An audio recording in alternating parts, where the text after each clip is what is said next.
Curfew শিথিলের পর থেকে রাজধানীর হাসপাতালে চাপ বেড়েছে রোগীদের। কর্তৃপক্ষ বলছে সপ্তাহখানেক ধরে চলা স্থবিরতার পর ভিড় বাড়বে বিবেচনায় আগেই প্রস্তুতি নিয়ে রাখা হয়েছে। ধীরে ধীরে চালু হচ্ছে চিকিৎসকদের প্রাইভেট প্র্যাকটিসও। ফার্মেসিগুলোতে স্বাভাবিক হতে শুরু করেছে ওষুধ সরবরাহ। ফুসফুসের সমস্যা নিয়ে গেল 5 দিন ধরে এভাবেই গাজীপুরের একটি হাসপাতালের বিছানায় শুয়ে কাতরাচ্ছিলেন আব্দুল কাইয়ুম।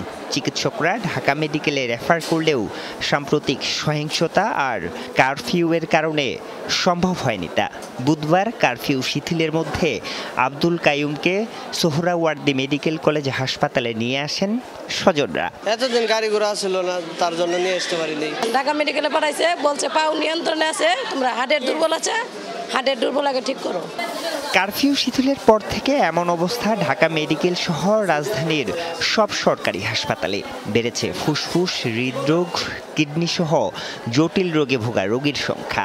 গন্ডগোলের ভিতরে পরে কোনো রকম কষ্ট করে আমরা এই সোহরাওয়ার্দী হাসপাতালে আসলাম। গাড়ি চলে না বেঁধে অ্যাম্বুলেন্সে আসতে হয়েছে এবং 3000 টাকার ভাড়া 10,000 টাকা ভাড়া দিয়ে আসতে হচ্ছে।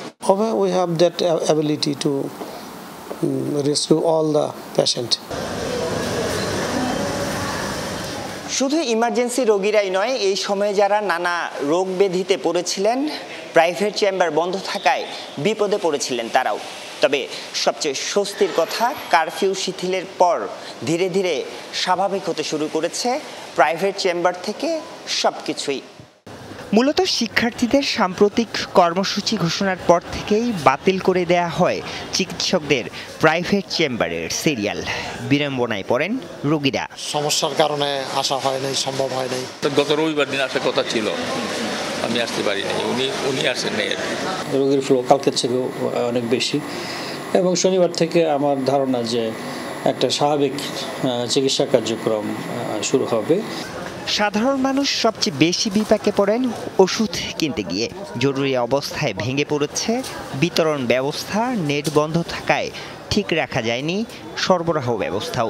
আমাদের প্রতিদিন অর্ডার হয়, সেক্ষেত্রে 4-5 দিন গ্যাপ গেছে, সবগুলো পাইনি, একটা কম আছে। এখন এখানে আসি দেখলাম, এখানে আসিও পাইলাম না আর কি। বুধবার থেকে নেট চালু হওয়ায় ওষুধের এই সরবরাহ 60 থেকে 70% পর্যন্ত বেড়েছে জানিয়েছেন সংশ্লিষ্টরা। আরিফুর রহমান সবুজ, যমুনা নিউজ, ঢাকা।